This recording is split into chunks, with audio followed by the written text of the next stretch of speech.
Welcome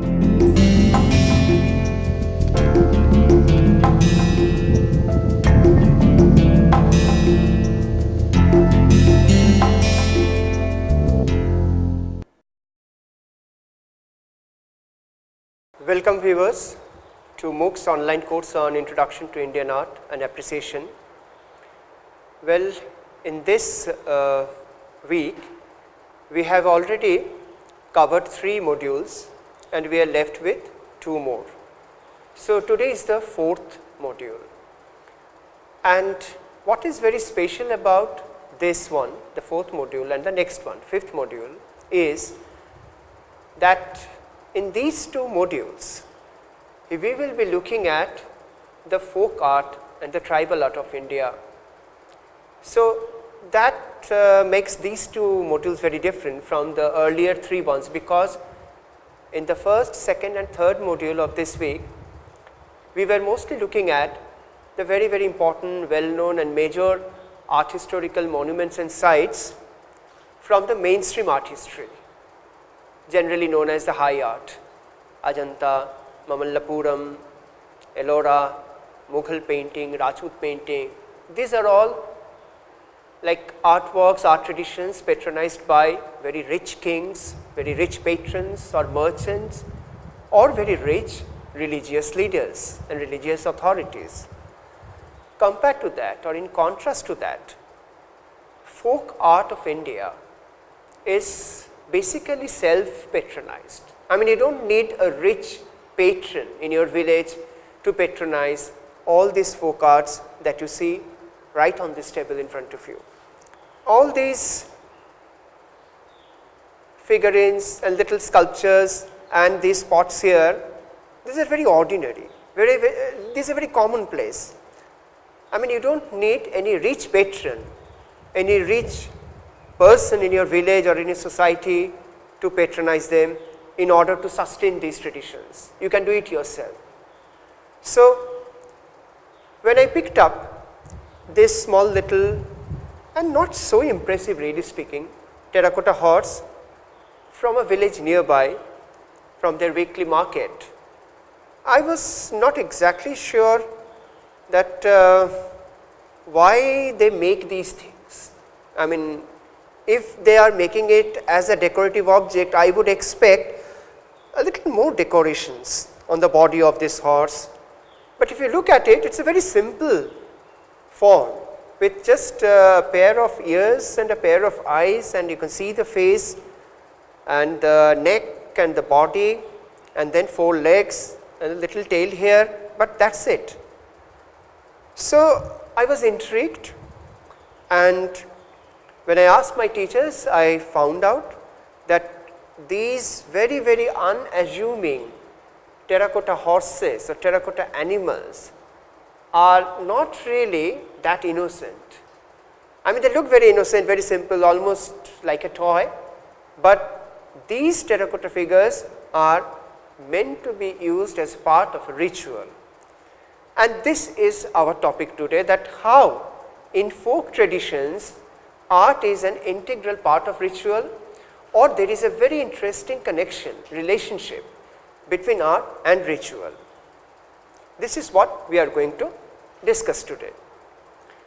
Now, before that, let me make it very clear once again, though all of you might be knowing it already, that folk art traditions are primarily rural, agriculture based society and life, deeply rooted, nurtured and protected by nature, is the fundamental source of all folk, rural and tribal art, to put it simply.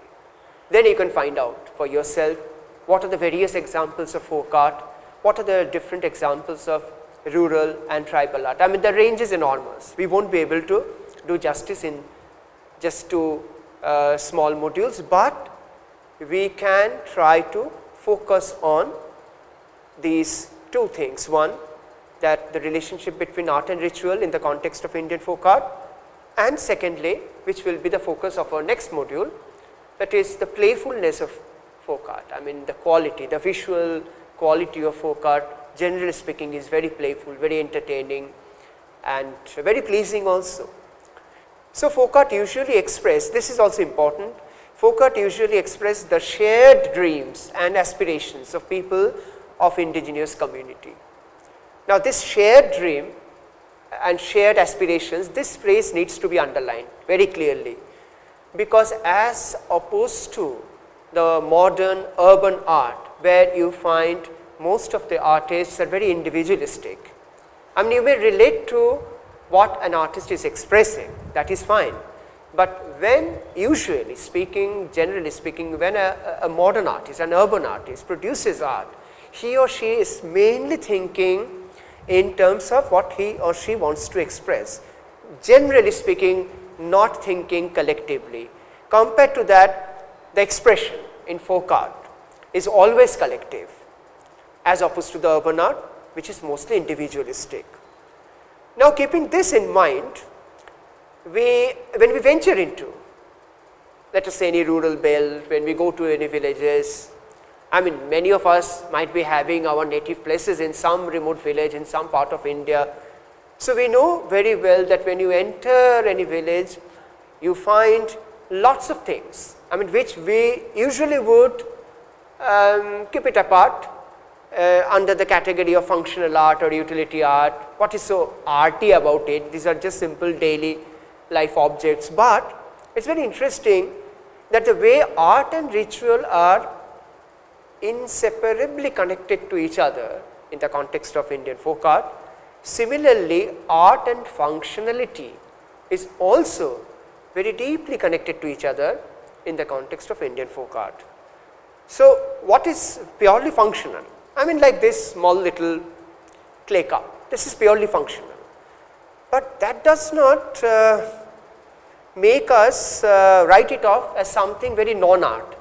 Even a very, very simple functional clay cup, which of course, these days this may not be so easily available because paper cups and unfortunately plastic cups have replaced these clay cups, but at I mean, until very recently we used to get them at every railway station, and it was easier those days to keep and collect them, but now you do not find them. So, these clay cups have become really very precious objects for us.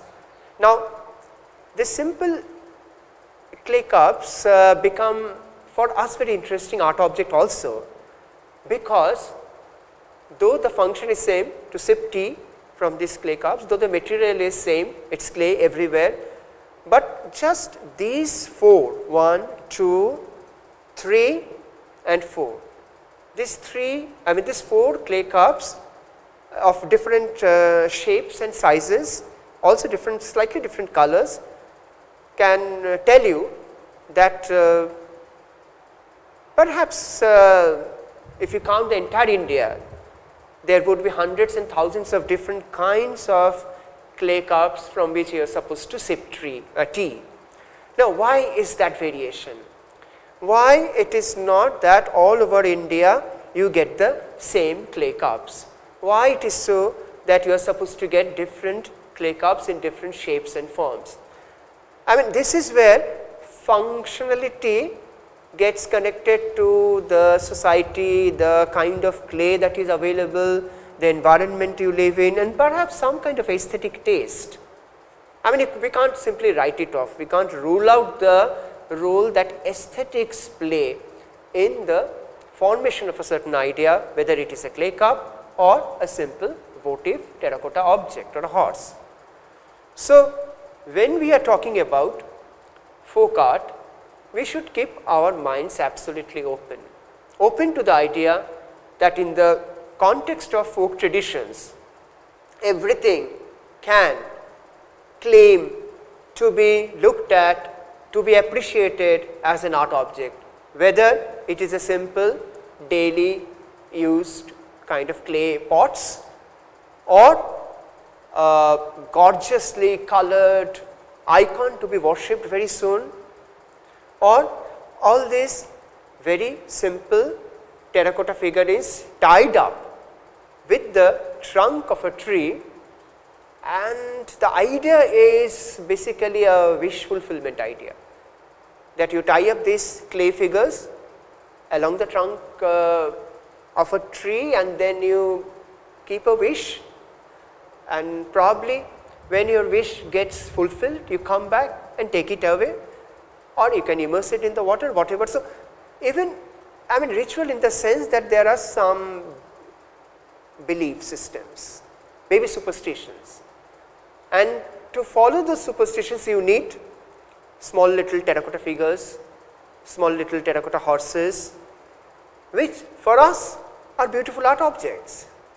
So, not that we are going to ignore the original function or the requirement of these objects, of these artworks, but definitely we have the privilege, really speaking, to appreciate these objects made for an entirely different purpose as aesthetic object. I mean, this is what we can do, and these objects definitely deserve to be treated as aesthetic objects. I mean, keeping this beautifully painted either terracotta figures, or for example, this one is not terracotta, it is a wooden almost it looks like a doll, but a wooden image of Lord Shiva, nicely painted and kept right under the tree.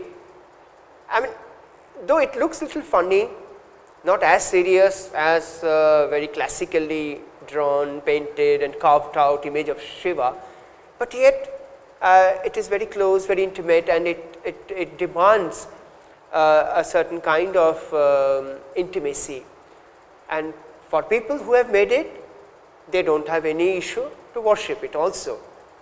So, you find art here, you find here the way a Gujarati tribal person is carving out a figure which he is going to put deep inside the forest beside their community icon. Now, look at the figure, the turban that this may be painted, may not be painted, but at least it is a wooden figure is wearing, is the same turban that the artist is wearing. So, I mean, there is also a very close relationship between the artist and the image that he is producing. The image of the figure in this case does not look like somebody from a different planet or a different state or a different community. The image is from the community that he belongs to.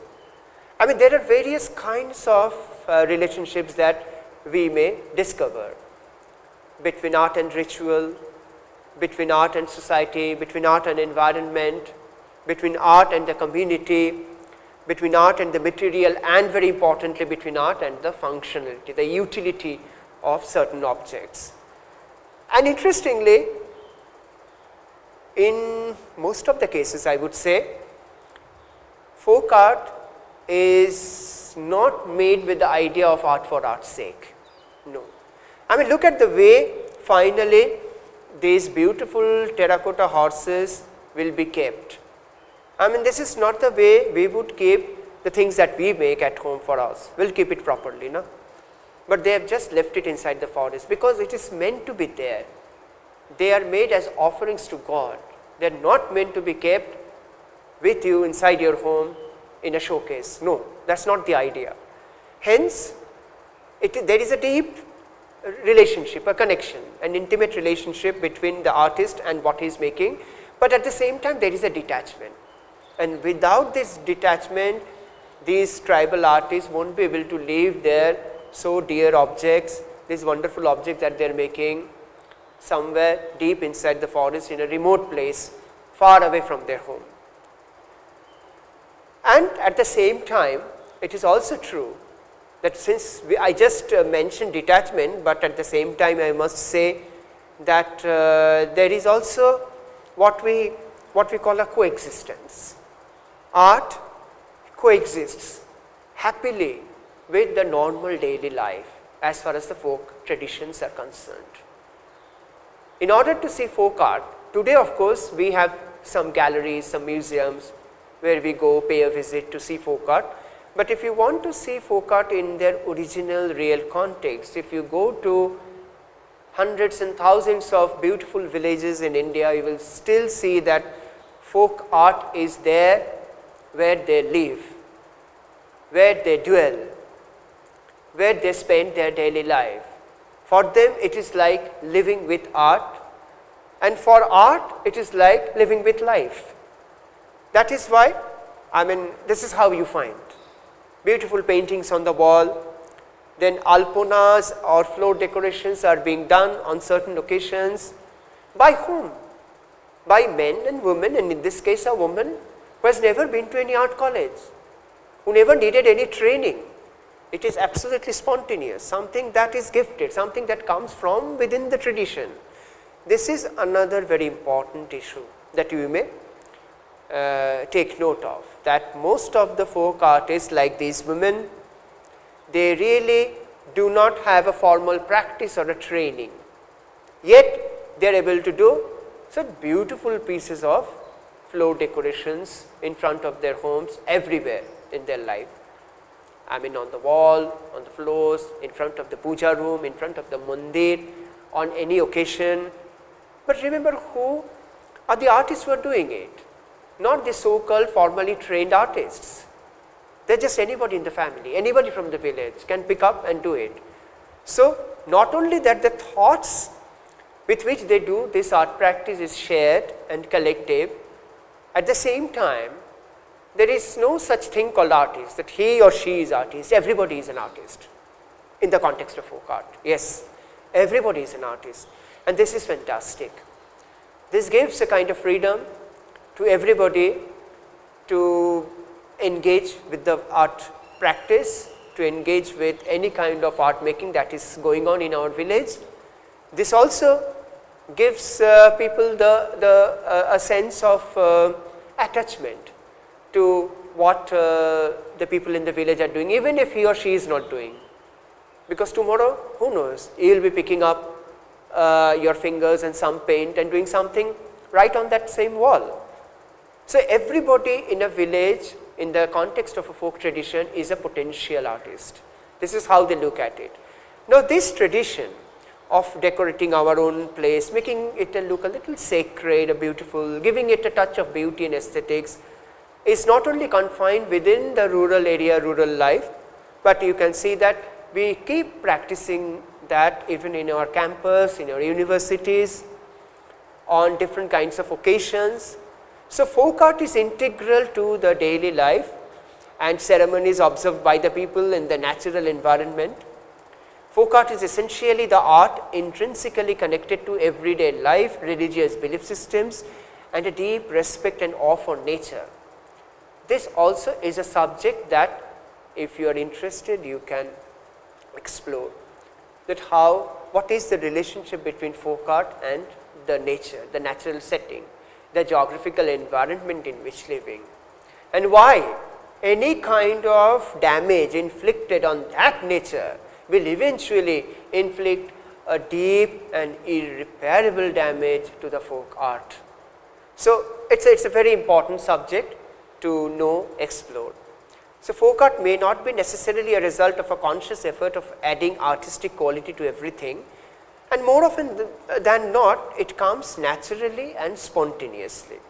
So, you see, this is how folk art, certain folk art practices like doing rangoli, alpona, kolam, muggu, all these floor decoration traditions, actually they have kind of spilled over from its own original folk rural environment, and many urban people, urban places are also witness to this practice, and that is why today even on a mosaic or a marble floor you can find a rangoli being done, which is fantastic. So, this is an art form that can engage the so called non-artists.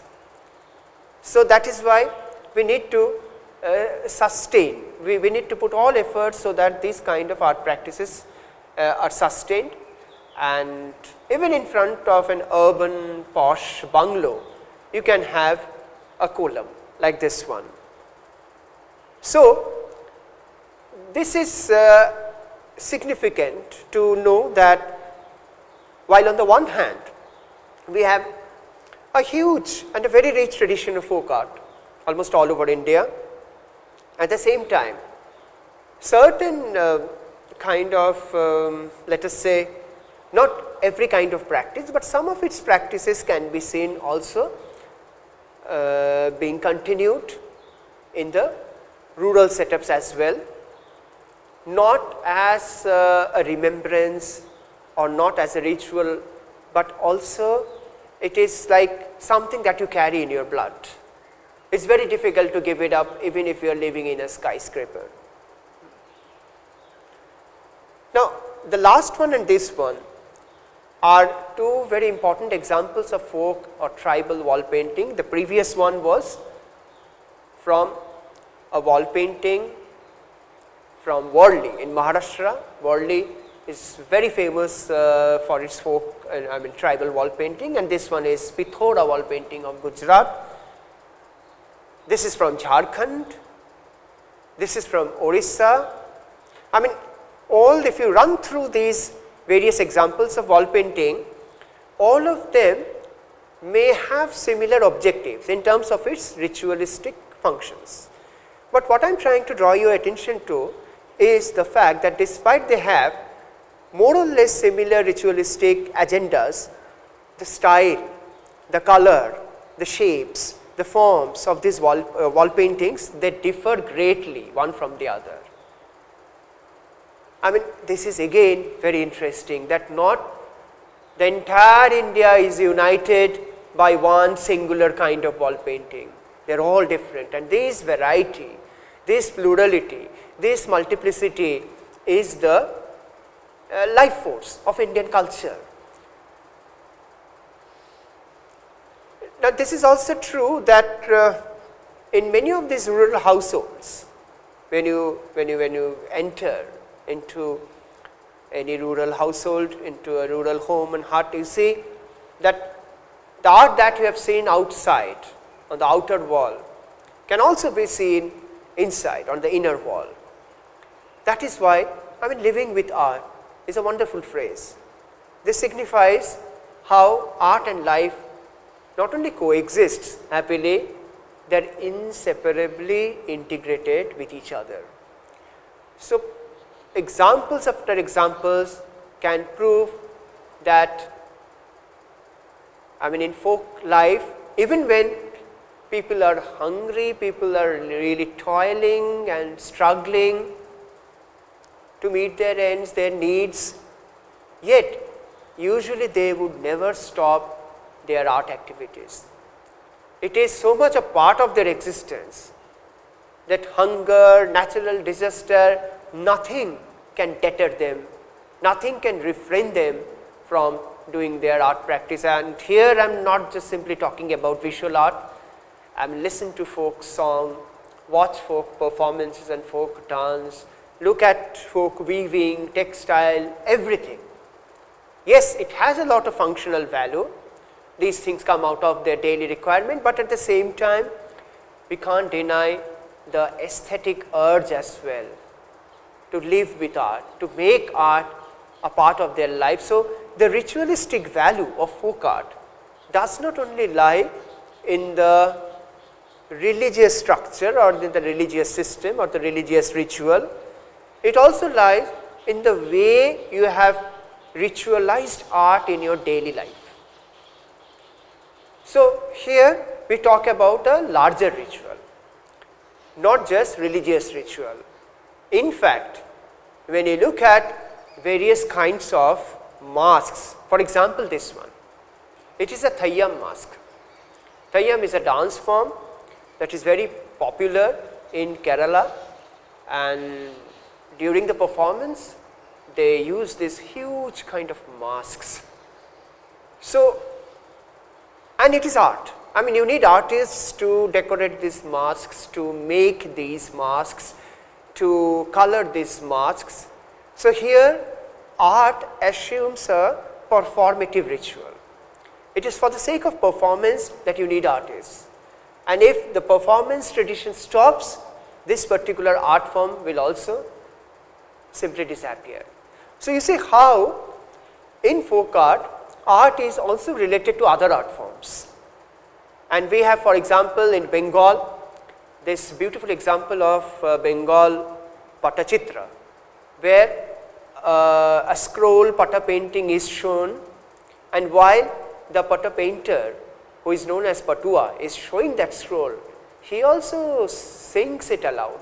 I mean, he sings, he shows, so it's a kind of audiovisual program. If one stops, the other will automatically die out. Anyway, let us come back to Theyyam. That is a full figure of a Theyyam with the mask and the body and everything. We need, it's art everywhere, visual art that is required to sustain Theyyam dance. This is Chhau dance from Purulia, Bengal. Again, you need artists to do the costume, to prepare the jewelry, and of course to make the mask. So, art is very much a part of your daily life, your habitat, your cultural life, your environment, your ritual. This is what makes, I mean, the stylistic variation very important.